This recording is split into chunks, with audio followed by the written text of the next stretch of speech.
जय भोलेनाथ। जटाटवी गलज्जलम प्रवाह पावित स्थले गलेवलम जलम विताम भुजंग तुंग मालिकाम डमट डमट डमट डमट निनाद वड्ड वर्वयम चकार चंड तांडवम तनो तुन शिव शिवम।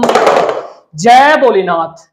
आज 2 अगस्त है, 5 तारीख को आपका पेपर होना है और मैंने 2 क्लास कंप्लीट करवा चुका हूं और ये हमारी तीसरी क्लास है। ये जो आपकी क्लास रहेंगी ना, सिर्फ 5, 2 क्लास और मैं डालूंगा। जितने क्वेश्चन करवाऊंगा ना, मैं अपनी पूरी ताकत झोंक दूंगा आपको समझाने में और आपके सीधे सीधे क्वेश्चन यहीं से आएंगे, सिलेक्टेड क्वेश्चन होंगे। ये कह सकते हो आपको देसी घी डायरेक्ट मैं आपको दे रहा हूं।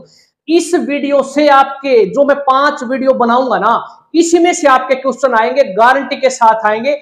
आपका काम है सिर्फ वीडियो को लाइक शेयर सब्सक्राइब करना, कमेंट में लिखना जय भोलेनाथ। चलिए शुरुआत करते हैं। कालों के काल महाकाल के नाम से डायरेक्ट पूछे जाने वाले क्वेश्चन हैं। ये क्वेश्चन पूछा जाएगा सीधा आपका, अगर एलसीएम एचसीएफ से क्वेश्चन आया तो ये क्वेश्चन मोस्ट इंपोर्टेंट है। 3 घंटियां हैं, एक तो बजती है 9 मिनट के अंतराल पर, दूसरी 12 मिनट और 15 मिनट के अंतराल पर बजती है। तीनों एक साथ 9 बजे बजना शुरू करती हैं। 9 बजे तो बताना है कि किस टाइम ये तीनों एक साथ फिर बजेंगी। डायरेक्ट आंसर निकालने के लिए आपको करना कुछ नहीं है, इनका एलसीएम ले लेना। 9 मिनट 12 मिनट और 15 मिनट का एलसीएम आ जाएगा 180 मिनट। इसका मतलब ये है 180 मिनट के बाद ये फिर एक साथ बजेंगी और 180 मिनट को घंटे में कन्वर्ट करना है तो 60 से डिवाइड कर देना, तो 3 घंटे के बाद बजेंगी।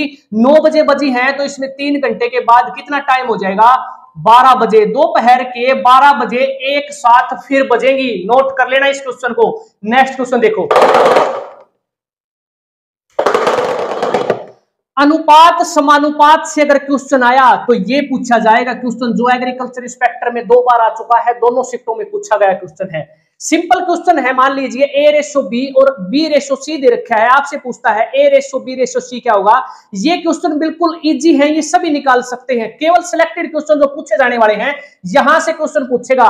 मध्यानुपाती, तृतीयानुपाती और चतुर्थानुपाती तीनों मैंने यहां पर लिख दिए और तीनों का फार्मूला लिख दिया है और मैं बताऊंगा इनको कैसे सोल्व करना है। देखो क्वेश्चन में पूछ रखा है तृतीयानुपाती बताना है, 16 और 36 का तृतीयानुपाती बताना है, तो इसको मानेंगे A और इसको मानेंगे B। फार्मूला क्या है, B into B upon A। B की वैल्यू कितनी है 36, यहां लिख देना 36, 2 बार गुणा करेंगे 36 को, और A की वैल्यू क्या है 16, इससे डिवाइड कर देना।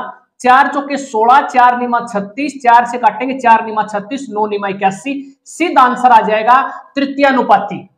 अब बात करते हैं चतुर्थानुपाती पूछा गया क्वेश्चन। चतुर्थानुपाती निकालने का है B into C upon A की वैल्यू है 8, B की वैल्यू है 18, C की वैल्यू है 24। इस तरीके से मान लेना है डायरेक्ट ABC। तो फार्मूला है B इंटू सी, 18 और 24 गुणा करेंगे, 18 और ये 24, किससे डिवाइड करेंगे A से डिवाइड करेंगे। A की वैल्यू है 8 और 8 तिया 24 और 18 तिया 54, आंसर आ जाएगा। अब बात करते हैं मध्यानुपाती। अगर मध्यानुपाती से क्वेश्चन पूछा तो जैसे यहां पर आंकड़ा दे देगा 4 और मानकर चलो 9, 4 और 9 का मध्यानुपाती निकालना है तो कुछ नहीं करना है, इनको मल्टीप्लाई करके अंडर कर देंगे, यानी कि 36 का अंडर करेंगे तो कितना 6, और ये आंसर हो जाएगा। सिर्फ 3 क्वेश्चन रेशियो एंड प्रोपोर्शन से पूछा जाएगा ना, तो ये क्वेश्चन पूछेंगे, इनमें से आपको एक क्वेश्चन मिलेगा। हर शिफ्ट में अलग अलग भी मिल सकता है, किसी शिफ्ट में मध्यानुपाती पूछ लेगा, किसी शिफ्ट में तृतीयानुपाती पूछ लेगा और किसी शिफ्ट में चतुर्थानुपाती पूछ लेगा। नोट कर लेना, स्क्रीनशॉट ले लेना, इंपॉर्टेंट क्वेश्चन है। अगला क्वेश्चन देखो, ये क्वेश्चन अगर औसत से पूछा गया तो सिर्फ ये क्वेश्चन मैं सिलेक्ट करूंगा, क्योंकि ये क्वेश्चन मोस्ट इंपोर्टेंट क्वेश्चन है, हर एग्जाम में पूछा गया और ये पूछा भी गया है एचएसएससी द्वारा। सिंपल क्वेश्चन नहीं, मैं सिर्फ इस क्वेश्चन को सिलेक्ट करूंगा। ये क्वेश्चन आपका पूछा जाएगा और इसको ट्रिक से हल करेंगे। ये वीडियो और ये जो आप मैथ के जो सवाल देख रहे हो, ये आपके निर्णायक सिद्ध होंगे पक्का। देखो ट्रिक से करेंगे इस क्वेश्चन को, ध्यान से समझना है, अप्लाई कर देना, सीधा आंसर आएगा। 8 पुरुषों का औसत वजन 1.5 किलोग्राम बढ़ जाता है जब एक 65 किलोग्राम का ग्रुप छोड़कर जाता है और उसकी जगह एक नया पुरुष आ जाता है। इसका मतलब जब वजन बढ़ा है ना 1.5 किलोग्राम औसत वजन, इसका मतलब जो नया पुरुष आया है वो मोटा तगड़ा तंदुरुस्त आया है, इसका मतलब वो ज्यादा वजन का है 65 किलो वाले से, जब ये वजन बढ़ा है इसमें। तो कैसे निकालेंगे, देखो 8 और 1.5 इसको गुणा करेंगे, 1.5 गुणा में 8 पॉइंट हटाने के लिए बटे में 10, इसको काट देना, 2 चौके 8 और 2 5 10, 5 3 15, 3 चौके 12। ये जो 12 किलोग्राम है ना, इसमें जोड़ देना, सीधा वो आंसर आ जाएगा कितना, 77 किलोग्राम। इसका मतलब जो नया पुरुष आया है उसका वजन डायरेक्ट निकाल सकते हो, 77 किलोग्राम का है वो। औसत से ये क्वेश्चन आएगा। अगला क्वेश्चन देखो, ये काली काली जुल्फें तुरुरु तुरुरु, ये भूरे भूरे बाल, ये शाहरुख खान का गाना है। इस पर प्रतिशत से क्वेश्चन पूछेगा तो ये क्वेश्चन पूछेगा जो हरियाणा कांस्टेबल में HSSC द्वारा 2021 में पूछा गया है। देखो 40% के भूरे बाल हैं, 30% के भूरी आंखें, 12% ऐसे जिनके भूरे बाल और भूरी आंखें दोनों हैं। तो बताना है कितने प्रतिशत ऐसे लोग हैं जिनके न तो भूरे बाल हैं और न ही भूरी आंखें हैं। कैसे निकालेंगे, सिर्फ ये फार्मूला है, इसको याद करना, आंसर आ जाएगा। देखो ए की वैल्यू है 40% भूरे बाल, यहां रखेंगे 40 प्लस 30% भूरी आंखें हैं तो यहां लिखेंगे 30 माइनस 12% के दोनों हैं तो यहां लिखेंगे 12, इस तरीके से। और 100 में से इसको माइनस कर देंगे। कैसे, 40 और 30 कितना, 70, और 70 में से 12 माइनस कर देंगे तो यहां आ जाएगा 58। तो ये 58 जो आया है, इस 100 में से माइनस करेंगे, 100 माइनस 58 तो कितना आ जाएगा, 42% ऐसे लोग हैं जिनके न तो बुरे बाल हैं और न ही बुरी आंखें हैं। नोट कर लेना, इंपॉर्टेंट क्वेश्चन था। अगला क्वेश्चन देखो, ये क्वेश्चन भी आपके मोस्ट इंपोर्टेंट है, ये कल रखवाले में पूछा गया है, ये फील्ड इंस्पेक्टर में इंपॉर्टेंट क्वेश्चन है। इसका निकालना है एलसीएम। देखो एलसीएम कैसे निकालेंगे, ऊपर वाला होता है अंश, ये होता है हर, अंश का तो निकालेंगे जो पूछ रखा है एलसीएम, और नीचे वाले का निकाल देंगे हर का एचसीएफ। तो इनका क्या निकल जाएगा, एलसीएम निकल जाएगा।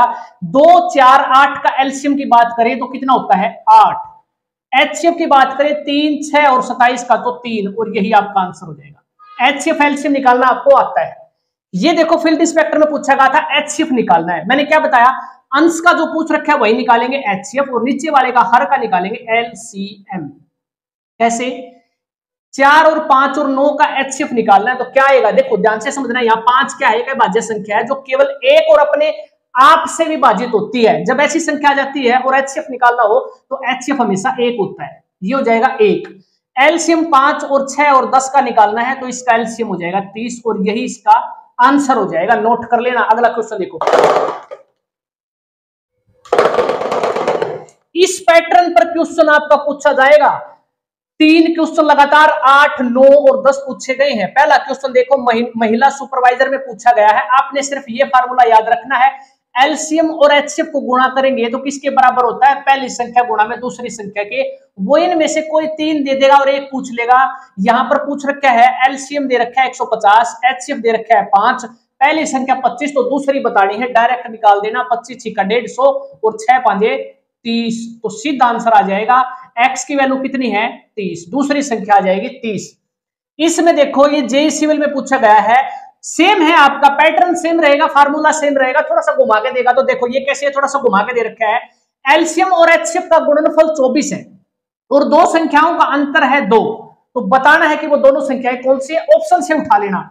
6 और 4 इनका डिफरेंस कितना है, 2 डिफरेंस सेटिस्फाई करता है, और इनका गुणनफल 24 आना चाहिए, यानी कि 6 चौका 24। बाकी ऑप्शन में गुणनफल 24 नहीं आता, इसलिए हम कह सकते हैं बाकी वाले जो ऑप्शन है वो नहीं होंगे, तो ये ऑप्शन से उठा लेना, सीधा आंसर आ जाएगा। ठीक है, तीसरा क्वेश्चन जो आपका इसी पैटर्न पर पूछा गया है, सेम क्वेश्चन, एलसीएम और एचसीएफ दे रखा है, पहली संख्या दे दी तो दूसरी संख्या निकालनी है। 9 से काटना, 9 5 45 और 5 से काट देना और ये कटेगा 72, 5 7 35, 5 2 10, तो एक्स की वैल्यू कितनी आ गई, 72। ये आपने याद रखना है, एलसीएम गुणा एचसीएफ इज इक्वल टू पहली संख्या गुणा दूसरी संख्या के बराबर होती है, और यहां से आपके क्वेश्चन पूछे जाते हैं। जो मैंने आज वीडियो बनाई है ना, अगर आपने ध्यान से अच्छे से समझा ना इन कॉन्सेप्ट को, 2 वीडियो पहले वाली और एक आज की, 3 वीडियो हो चुकी है आपकी, 2 वीडियो और डालूंगा मैं। मोस्ट इंपोर्टेंट वीडियो रहेंगी, पूरा मैथ और पूरा सिलेबस एक साइड में रख दो, और ये क्वेश्चन जो मैं सिलेक्टेड करवा रहा हूं ये एक साइड में, ये निर्णायक सिद्ध होंगे दोस्तों आपके लिए। तो वीडियो कैसी लगी कमेंट बॉक्स में बताना, मिलते हैं कल इसी टाइम। आपने कमेंट में लिखना है जय भोलेनाथ।